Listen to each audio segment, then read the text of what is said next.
நட்சத்திர கனவுகள் அத்தியாயம் 23.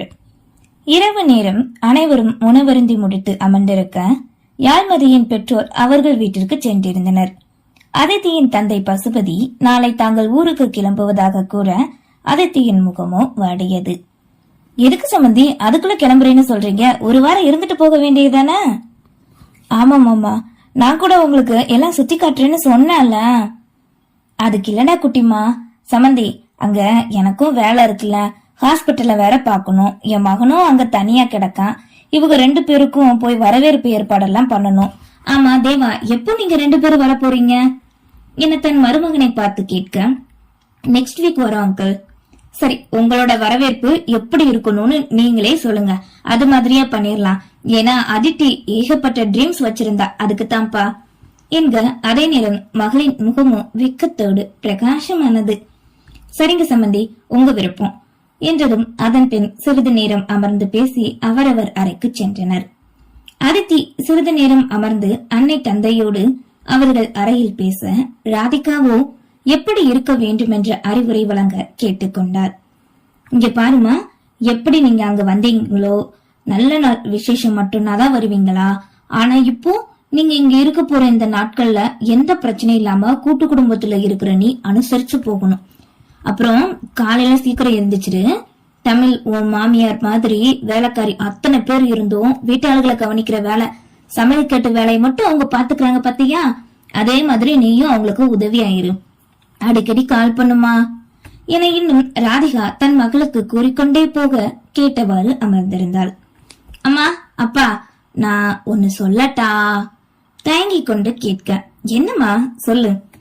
அது என்னதான் தேவா அங்க நம்ம வீட்டுக்கு இருந்தா ஒரு மாதிரியா ஃபீல் பண்ணுமா.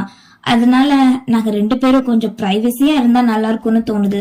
உங்களுக்கு சம்மதமாப்பா? அதுக்கு என்னம்மா, தாராளமா நானே ஏற்பாடு பண்றேன். நீங்க 2 பேரும் நம்ம ஹாஸ்பிட்டல் பக்கத்துலயும் இருந்து ஒரு பிளாட் ஒண்ணு 4 அபார்ட்மெண்ட் ஏதாவது வாங்கி கொடுத்துடுறேன். போக வர தோதா ஹாஸ்பிட்டல்ல கவனிச்சுக்கிட்டா போதுமா? தேங்க்ஸ்பா, தேங்க்யூ சோ மச் பா.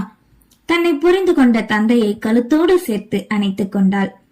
இதுதான் உண்மையான காரணமா, இல்ல 2 பேரும் ரொமான்ஸ் பண்ண நாங்க தொந்தரவா இருப்போமா? புருவம் உயர்த்தி கொண்டு கேட்டார் பசுபதி. போங்கப்பா, அப்படிலாம் இல்ல சினுங்களோட கூட. சரிம்மா போ, மாப்பிள்ளை வெயிட் பண்ணுவாரு, போய் தூங்குங்க. பிரேக்ஃபாஸ்ட் முடிச்சிட்டு ஒரு 10 மணி போல நாங்க கிளம்புறோம். அப்பா, நான் தேவா கிட்ட சொல்லி டிரைவர் அரேஞ்ச்மெண்ட் பண்றேன். நீங்க லாங் டிராவல் டிரைவ் பண்ண வேண்டாம். குட் நைட் என்றவாறு இருவரிடமும் கூறிக்கொண்டு மாடி ஏறினாள். அதே நேரம் மாடியிலிருந்து யாழ்மதி கீழே இறங்கி வர இரவு உடையாக டி-ஷர்ட்டும் ஸ்கர்ட்டும் அணிந்திருக்கவே, என்ன மதி கீழே போற யதார்த்தமாக கேட்டாள். தண்ணி இல்ல, மறந்துட்டேன், அதான். நீங்க எப்போதான் தூங்க போறீங்களாக்கா? இவ்வளவு நேரம் கீழே தான் இருந்தீங்களா? ஆமா, அப்பா அம்மா கிட்ட பேசிக்கிட்டு இருந்தேன். நாளைக்கு ஊருக்கு போறாங்கல்ல, அதான் மதி கவலையோடு கூறவே, ஃபீல் பண்ணாதீங்க அக்கா, இனி நாங்க எப்பவும் உங்க கூடவே தானே இருக்க போறோம். சரி, நீங்க போங்க, மாமா வெயிட் பண்ணுவாரு கூறியவாறு இறங்க பார்க்க தடுத்தாள். என்ன அக்கா, எங்க 2 பேர் மேலயும் உனக்கு கோபம் இல்லையே?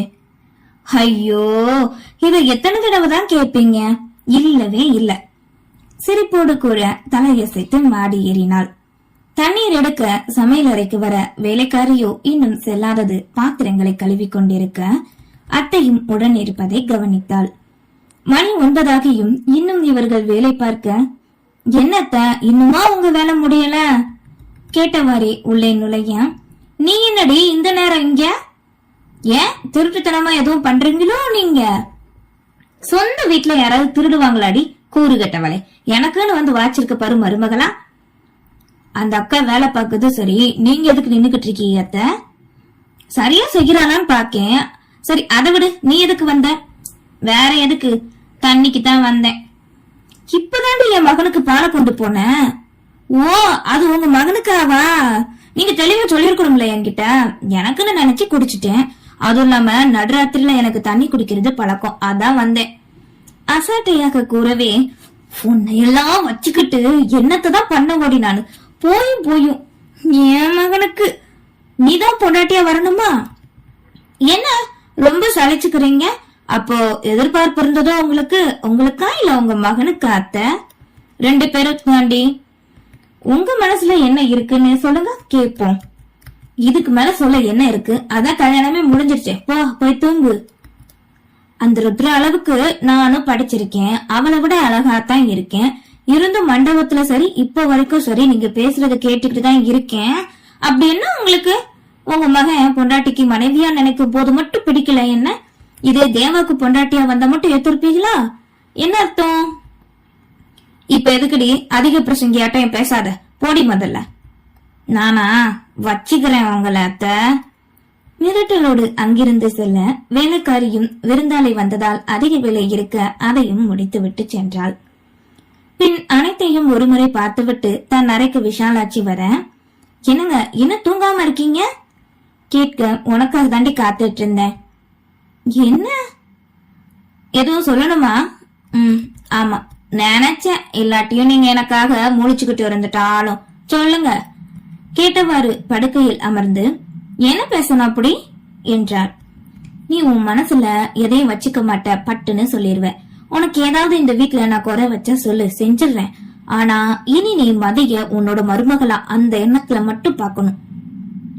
எதுக்காக நீங்க இப்படி சொல்றீங்க? என்கிட்ட என்ன குத்தம் கண்டுபிடிச்சிட்டீங்க? நமக்கு என்ன குறை சொல்லு. ஆனா என் தங்கச்சி கட்டி கொடுத்ததுல இருந்து கஷ்டம்தான் படுறான். அவளுக்கு தோட்டம் வேலை வயலு இந்த வேலையெல்லாம் சுத்தமா தெரியாது. 2 பொட்ட பிள்ளைய பெத்து தனக்கூலு வேலைக்கு போய் அல்லல் பட்டு கஷ்டப்படுறா. இப்ப நான் உன் மகளை மட்டும் என் வீட்டுக்கு அனுப்புனா போதும்னு சொன்னேன். நீ மூத்தவளுக்கு அதை பண்ணீங்க இது பண்ணீங்கன்னு சொல்லிக்கிட்டு இருக்க. கல்யாணத்துக்கு முன்னா மதி தேவாவுக்கு பொண்டாட்டியா வரப்போறான்னு நினைச்சு எதுவும் கேட்காதவ நேத்து கோவில்ல வச்சு ஜாடையா என் மருமக அப்படி வரணும் இப்படி வரணும்னு நினைச்சேன். ஆனா வெறும் 15 பவுனு 2 பாத்திரத்தோட வந்திருக்கான்னு சொல்ற. பேச்சு வார்த்தைக்கு எடுக்கிறதுக்கு முன்னாடி அவங்க சீர்வரிசை செஞ்சா என்ன, செய்யாட்டி என்ன சொல்லு. இப்ப ஏன் கேக்குற? அப்ப நீ மனசால இது நாள் வரைக்கும் 2 பிள்ளை வேறத்தான் பாத்திருக்கியா? எனக்கு தான் தெரியாம இருந்திருக்கு, அப்படித்தானே? சங்கரமூர்த்தி பேசிக்கொண்டே செல்ல மனம் உடைந்து போனார் விஷாலாட்சி. என்னடி கண்ணை கசக்கிக்கிட்டு இருக்க? இதே என் அம்மா அப்பா இருந்திருந்தா இந்த வீட்டுல ஒரு ராஜ்யம் நடந்திருக்காது. என் தங்கச்சி தான் இருந்திருப்பா. அவ கஷ்டப்படுறத பார்த்த அடுத்த நிமிஷமே சொத்து அம்புட்டை அவ பேரில் எழுதி வச்சிருப்பாங்க. ஆனா என் தங்கச்சி இதனால் வர என் சொத்த கொடுமைன்னு ஒரு வார்த்தை கேட்டிருக்கலாம் சொல்லு. சொல்ல போனா இந்த வீட்டுல அவளுக்கு பாதி உரிமை இருக்கு. ஏன்னா இது நான் சம்பாரிச்சது இல்ல, பரம்பரை சொத்து. வாடகை வீட்டுல கிடந்தாலே அப்போ வந்து இருந்திருக்கலாமே, ஏன் வரல? வேண்டான்னு ஒதுங்கி நிக்கிறா.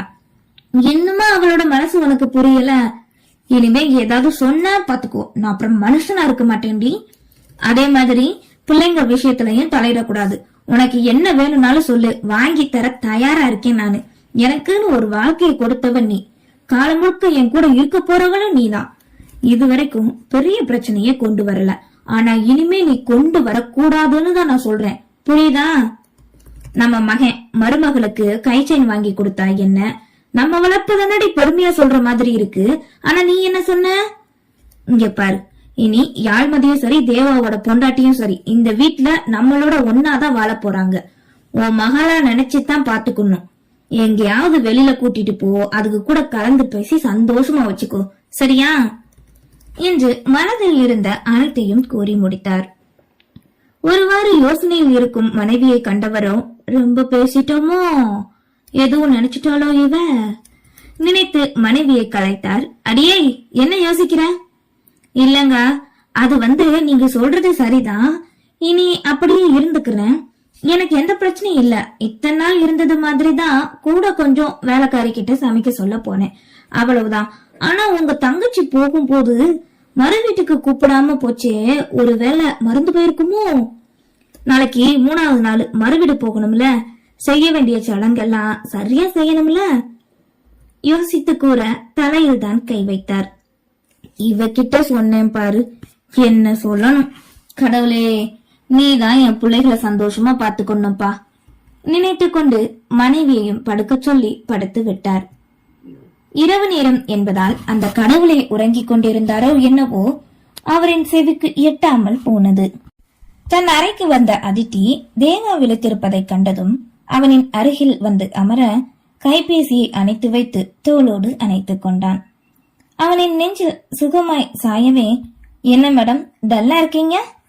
மென்மையாய் வருடி விட்டவாறே கேட்க, நத்திங், நாளைக்கு டிரைவர் அரேஞ்ச் பண்ண அவங்க ஊருக்கு போறதுக்கு.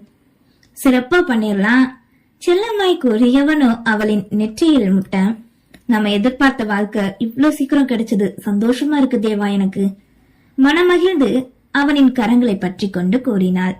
அப்போ அந்த சந்தோஷத்தை கொண்டாடிட வேண்டியதா கூறிவிட்டு மனைவியோடு நெருங்க அதனை உணர்ந்து அவளுமே இசைந்து கொடுத்தாள். இவர்களின் நெருக்கத்தை கண்ட நிலவு கூட மேக கூட்டங்களுக்குள் தன்னை வெக்கமோடு மறைத்துக் கொண்டது.